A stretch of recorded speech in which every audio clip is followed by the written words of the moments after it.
param de carro mesmo, acabam baixando o vidro, né? Perto da tua casa, Maurício. Ali, ó. Ali o Lilico ali, ó.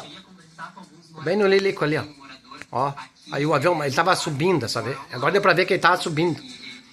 Daí não conseguiu vencer a subida. Pelo que dá pra ver, né? Ele tá com o bico pra cima. Ele disse que no momento da explosão ouviu só o barulho mesmo, né? E ele, o próprio monitor também disse, né, que a própria Defesa Civil, a Brigada Militar e o Corpo de Bombeiros confirma o estabelecimento que foi atingido é um